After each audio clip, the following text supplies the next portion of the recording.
Ok, vamos a trabajar entonces en la sesión de hoy con funciones potenciales exponenciales.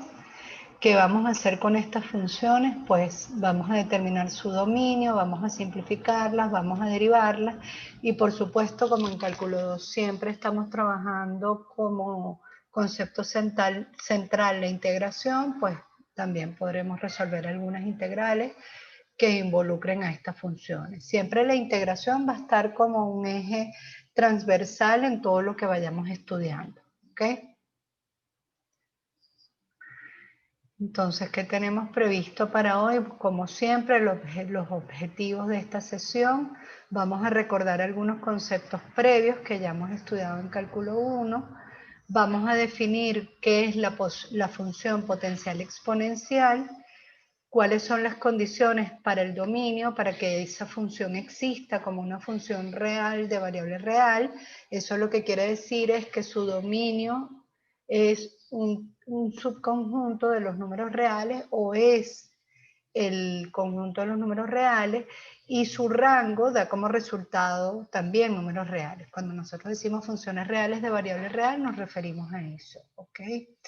La derivada de la función exponencial, potencial exponencial, vamos a hablar de un método que se conoce vulgarmente como derivación logarítmica y vamos a ver ejemplos, ¿ok?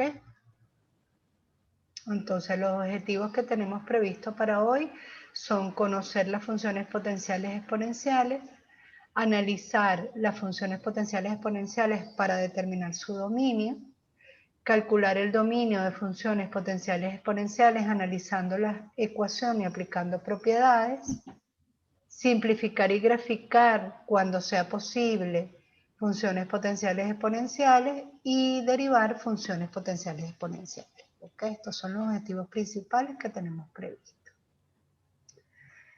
Como ya hemos visto en la sesión de ayer, pues nosotros tenemos una batería de preguntas que nos permiten reconocer las características de una función. ¿Qué debe cumplir una función? Esa batería de preguntas está asociada con 3 elementos claves. El primer elemento clave es la división entre cero no existe, por lo tanto todo lo que sea un denominador lo obligamos a que sea diferente de cero.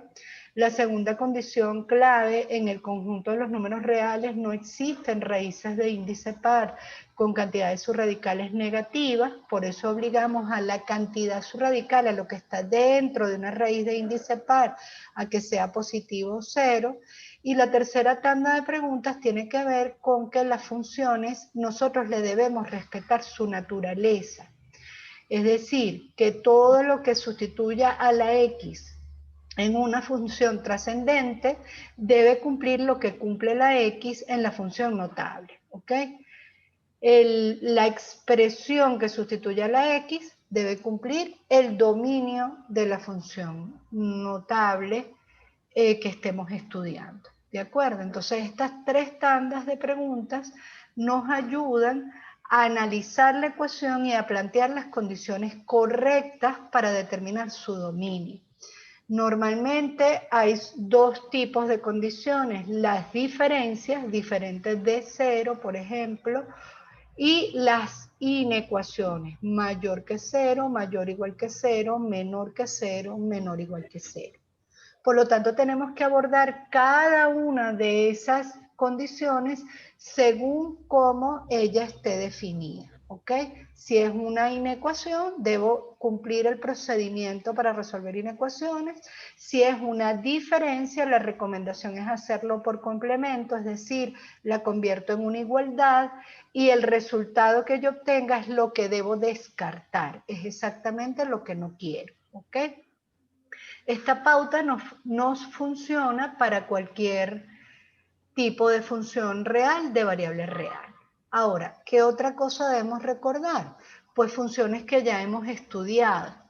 Aprendimos la función potencial y la función exponencial. Las aprendimos tanto en el bachillerato como en el semestre pasado cuando estudiamos cálculo 1.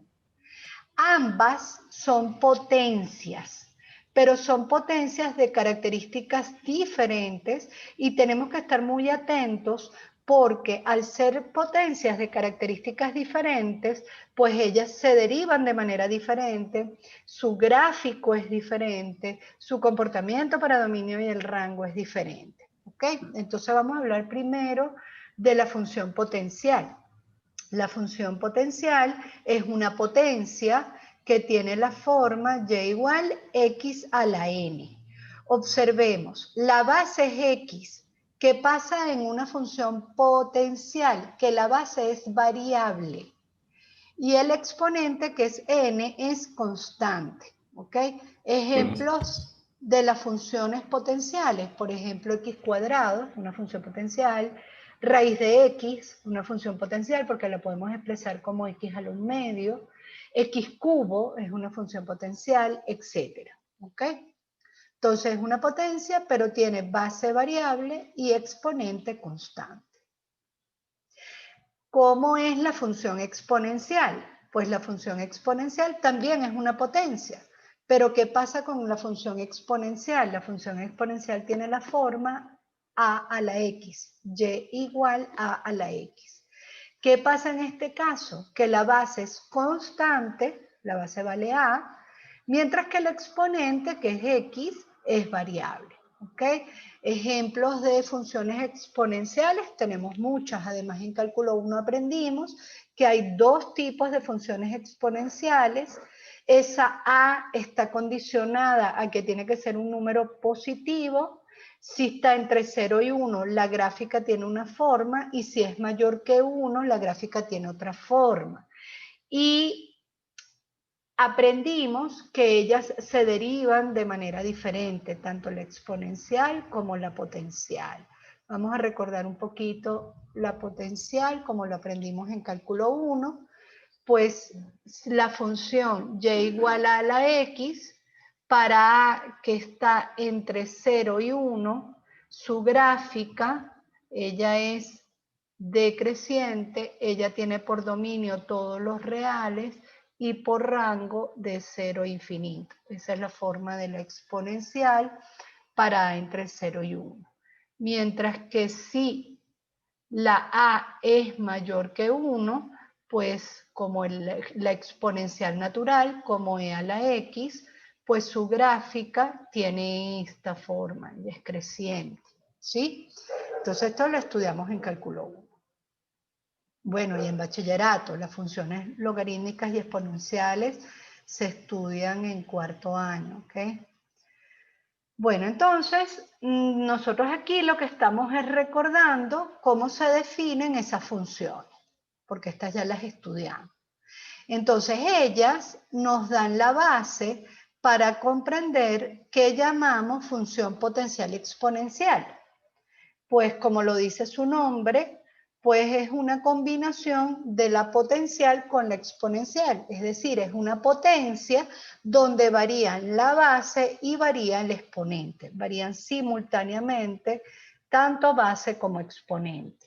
En algunos autores las encontramos no como funciones potenciales exponenciales, sino las encontramos nombradas como potencias de base y exponente variable, ¿ok? Potencias de base y exponente variable. Entonces, ¿cuál es la definición general? Es una potencia de la forma y igual f de x, toda f de x elevada a la g de x, ¿ok?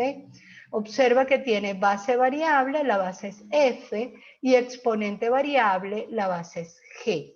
Cuando tú tengas dudas sobre si la función que estás analizando es potencial, es exponencial o es potencial exponencial, tú lo que tienes que hacer es identificar quién es la base y quién es el exponente, cuál de ellos varía. Si varía el exponente y la base no, es exponencial. Si varía la base y el exponente no, es potencial. Y si varían las dos, es potencial exponencial. ¿Ok? Ahora bien, otras formas que tenemos para esa ecuación, y igual f de x elevado a la g de x, lo podemos expresar utilizando propiedades del logaritmo como e elevado al neperiano de f elevado a la g.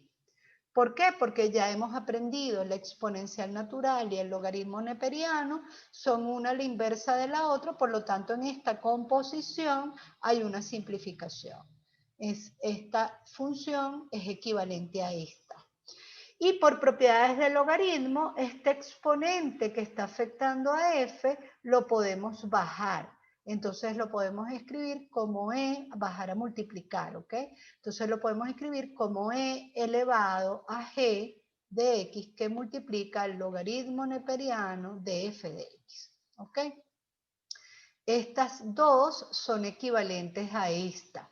¿Y qué estoy haciendo allí para garantizar la equivalencia? Apoyándome en propiedades del logaritmo y exponencial. ¿Hasta aquí hay alguna pregunta?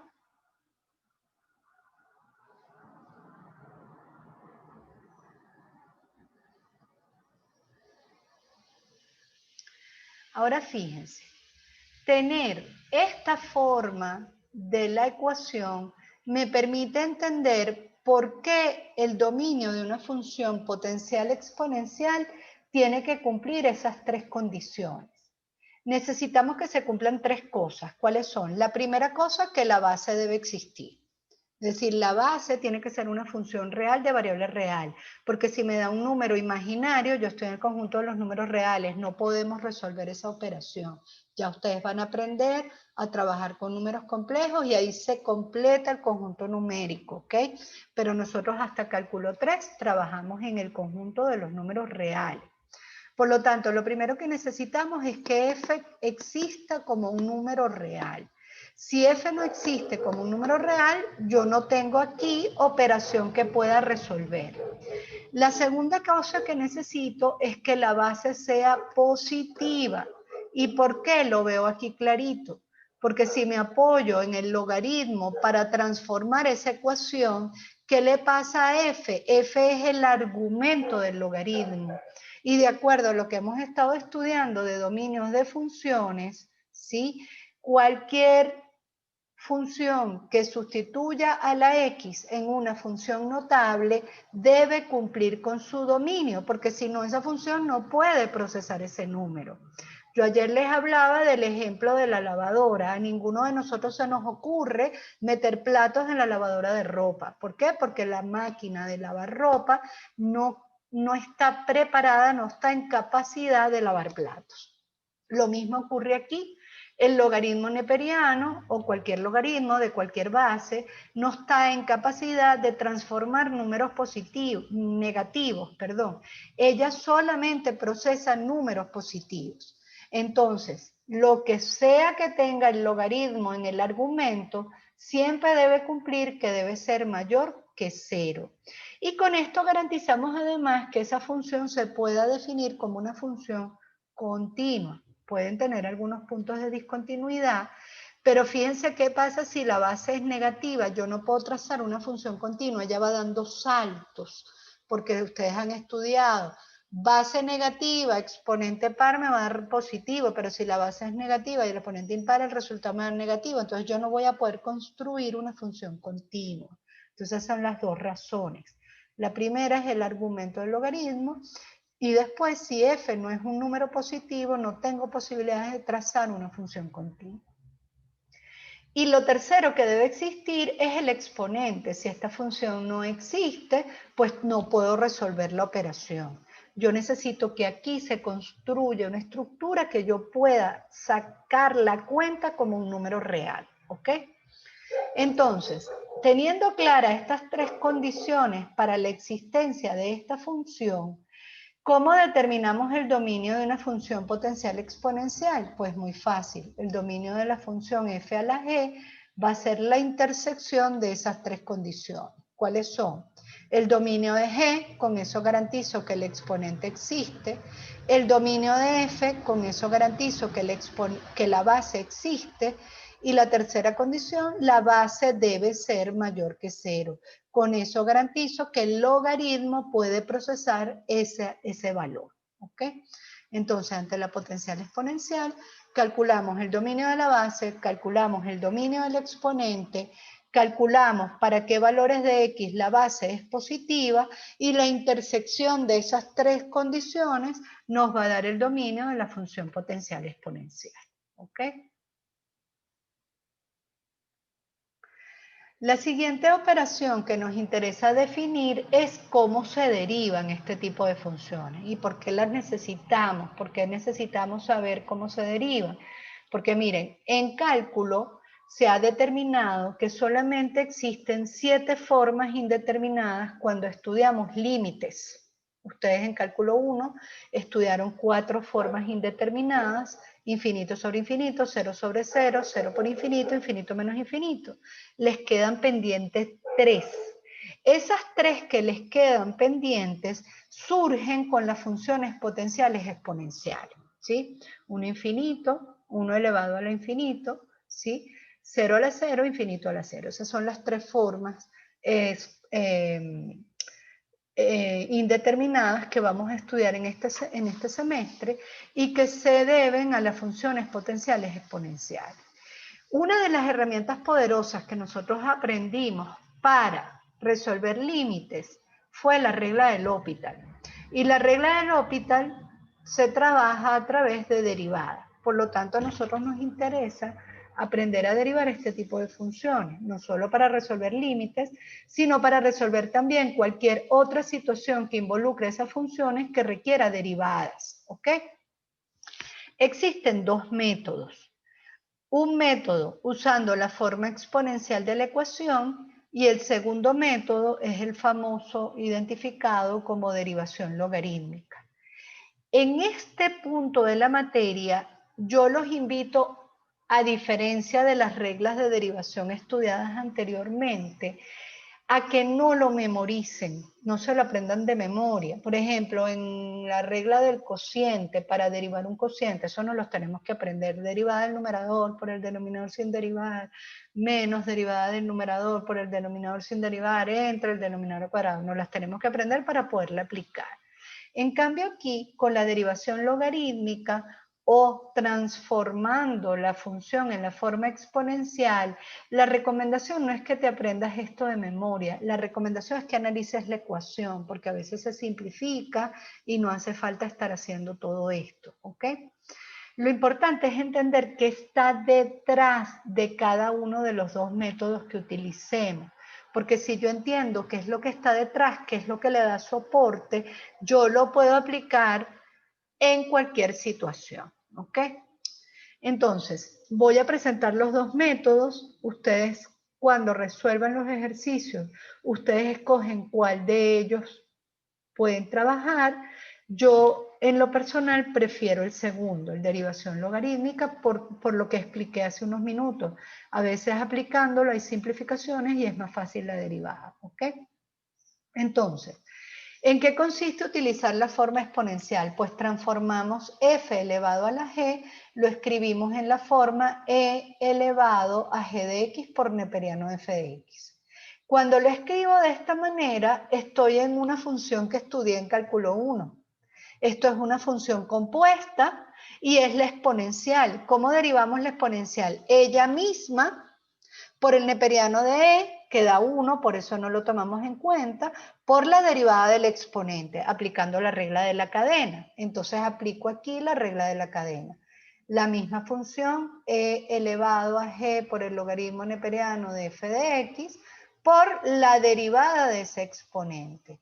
Cuando voy a derivar ese exponente, ¿qué veo? Que ahí hay un producto. Entonces tengo que derivar como producto. Derivada de la primera función por la segunda sin derivar, más derivada de la segunda función por la derivada del logaritmo de f de x, una función compuesta, por lo tanto otra vez aplico regla de la cadena. Sería 1 sobre f, ahí estoy derivando el logaritmo, por la derivada de f que me da f'. Pero 1 sobre f por f' lo solemos escribir ya directo como f' de x entre f de x, ¿ok? Entonces ya aquí tenemos la derivada. Cabe acotar que esta expresión yo la puedo simplificar y la puedo escribir como ella estaba originalmente. Es decir, e elevado a g por el logaritmo neperiano de f de x, este término lo puedo escribir como f elevado a la g. es equivalente. Esto y esto es exactamente lo mismo. Esa es una forma de derivación. La otra forma de derivación es lo que se llama el método de derivación logarítmica. Y en este caso vamos a trabajar es con la derivada implícita. Aquí usamos regla de la cadena, derivada de funciones compuestas. Aquí trabajamos con derivada implícita. Entonces, partimos de la función y igual f elevado al neperiano, elevado a g de x. ¿Qué hacemos? Necesitamos bajar ese exponente, porque con ese exponente allá arriba, como varía la base y varía el exponente, no sé cómo derivarlo. Yo sé cómo derivarlo cuando la base varía y el exponente no. Yo sé cómo derivarlo cuando la base es constante y el exponente varía. Pero cuando los dos varían, estoy en un conflicto. Entonces, lo que primero que hago es aplicar logaritmo neperiano a ambos miembros de esa igualdad. Cuando yo aplico el logaritmo neperiano a ambos miembros de esa igualdad, estoy componiendo con logaritmo neperiano. No es multiplicación, muchachos. No es que multiplico ambos miembros, no. Estoy componiendo. Al logaritmo le entrego esa y al logaritmo le entrego la función f a la g. F a la g entra dentro de la función logaritmo, ¿ok? ¿Por qué uso el logaritmo? Porque el logaritmo es la única función que me permite bajar esos exponentes que estén allá arriba, bajarlos a multiplicar.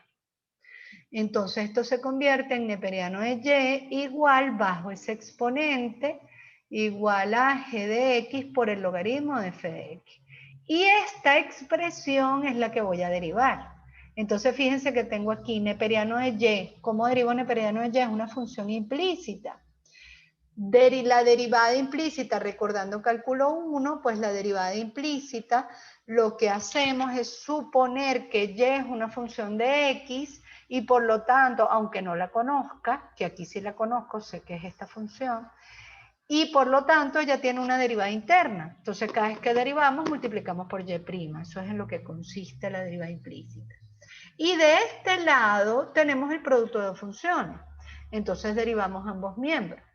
Derivo el primer miembro, la derivada de neperiano de y sería 1 sobre y por y', pero ¿cómo solemos escribirlo? Como y' sobre y.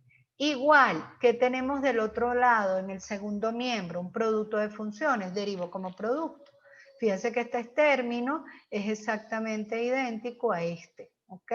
Entonces sería la derivada de g' por neperiano de f sin derivar, más g por la derivada de neperiano de f, que me haría f' entre f.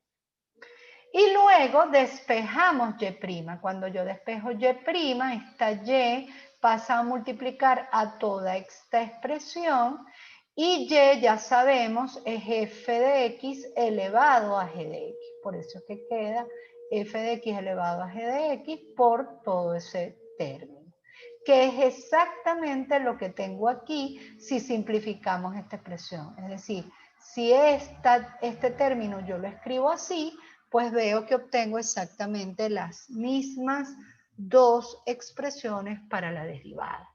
Entonces lo puedo hacer usando el método 1 o lo puedo hacer usando el método 2. ¿Ok? El usuario o la persona que resuelve el ejercicio es el que decide cómo va a abordar esa derivada. Entonces, bueno, ya estamos listos con este fundamento y explicación teórica, ya estamos listos para trabajar con los ejemplos. Vamos con el primer ejemplo. Dada la función y igual x elevado a 2 neperiano de x cubo, me piden que haya su dominio y su primera derivada. ¿Ok? Entonces, la primera pregunta que me voy a hacer es, ¿cómo es esa función? Entonces la analizo. Veo, la base es x y ella tiene un exponente, 2 neperianos de x a la 3. Si x cambia, el neperiano cambia. Si x cambia, la base cambia. Por lo tanto, ella es una función potencial exponencial. Entonces yo tengo que analizar las tres condiciones. tengo que buscar el dominio de la base, tengo que resolver base positiva y tengo que buscar el dominio del exponente. Cuando yo voy a analizar el dominio de la base, hago toda mi pauta de preguntas. ¿Quién es la base? X. ¿Tiene denominador esa función? No, por lo tanto no hay riesgo de división entre cero. ¿Tiene raíces de índice par esa función? No, por lo tanto no hay riesgo de una raíz imaginaria. ¿Hay allí alguna función trascendente? No, por lo tanto, si todo es no, no, no, no, ¿cuál va a ser el dominio para esa función? Todos los números reales, ¿ok? Ahora resuelvo base positiva, la base es X, resuelvo la inecuación X mayor estricto que 0. ¿Qué significa mayor estricto? Que la posibilidad de 0 no es válida para esa función. ¿Y por qué no es válida para esa función? La explicación la tenemos aquí, porque yo la puedo transformar a una forma exponencial y al transformarla a una forma exponencial ella involucra un logaritmo y el logaritmo no procesa 0, logaritmo no haya que hacer con 0, su dominio es de 0 al infinito, 0 abierto. Por lo tanto, resuelvo la condición estricta x mayor que 0. Esta inecuación es muy sencilla, no hay nada que resolver, eso equivale al intervalo, x pertenece de 0 abierto hasta el infinito. Finalmente, el dominio del exponente. Vamos a analizar el dominio del exponente. ¿Cuál es el exponente? 2 logaritmo de x cubo. Me planteo mi pauta de preguntas. ¿Tiene denominador esa función? No, por lo tanto riesgo de división entre 0 no hay. ¿Tiene raíces de índice par esa función? No, por lo tanto riesgo de raíces imaginarias no hay. ¿Hay funciones trascendentes? Sí, ahí hay una función trascendente, el logaritmo. ¿Quién sustituye a la función trascendente ¿quién sustituye a la x de la función trascendente en esa expresión? X cubo. X cubo sustituye a la x en la función notable. Neperiano de x. Neperiano de x que cumple, que la x es mayor estricto que 0. Ese es su dominio para neperiano de x, ¿ok? ¿Quién sustituye a la x aquí? X cubo. Por lo tanto, x cubo tiene que cumplir lo que cumple la x en la función notable.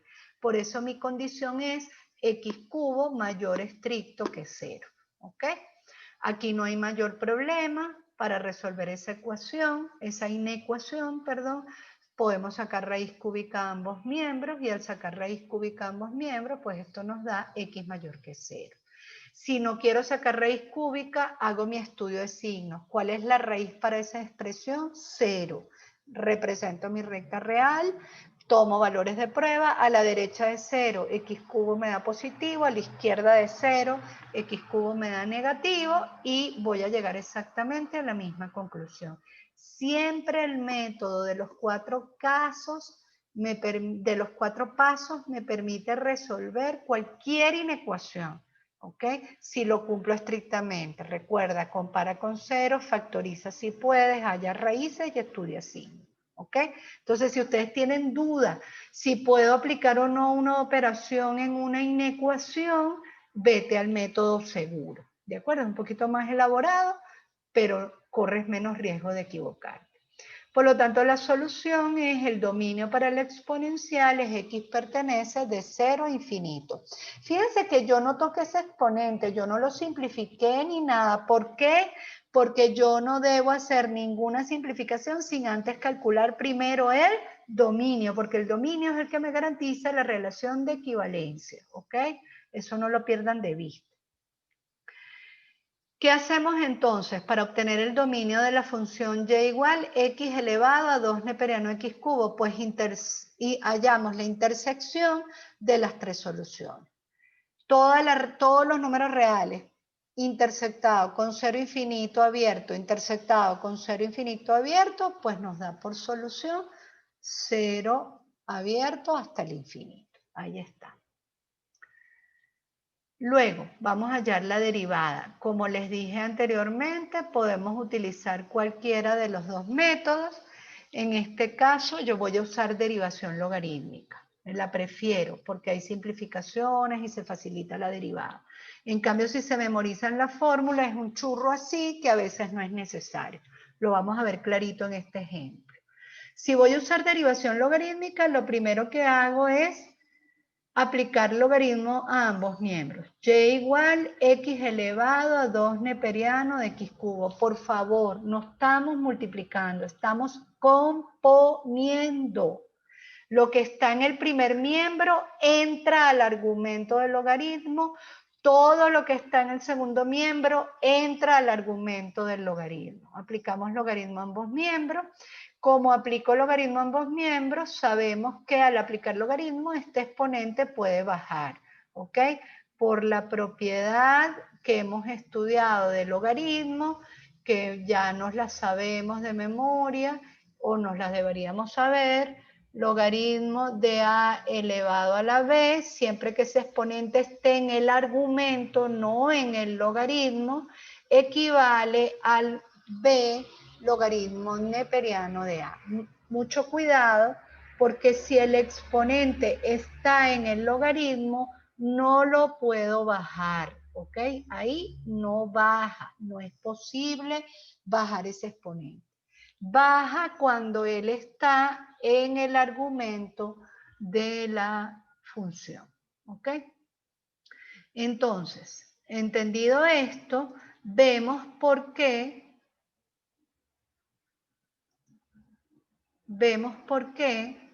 pudimos bajar ese exponente.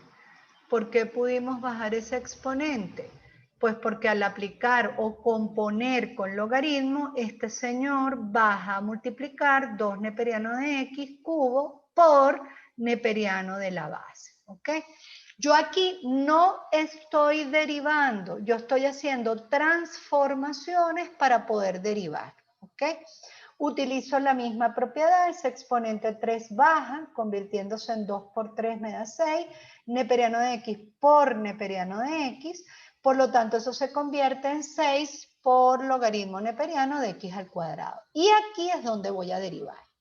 Entonces derivo aplicando derivación implícita, neperiano de y es y' sobre y, la derivada, igual a 6 es una constante que está multiplicando, la mantengo multiplicando y derivo la función. Aquí aplico regla de la cadena, por lo tanto eso me quedaría 2 bajo ese exponente, mantengo la base que es neperiano, resto 1 al exponente, me da 1, por la derivada de la función interna, y la función interna es neperiano de x. Su derivada me da 1 sobre x. Resolviendo, y' va a ser igual a 12 neperiano de x entre x, despejando y pasa a multiplicar, pero y es esta expresión. Por lo tanto, el resultado de la derivada es y' igual x elevado a 2 neperiano de x cubo, que multiplica a 12 neperiano de x sobre x. Vámonos a la segunda sesión, que ya se va a cortar la grabación.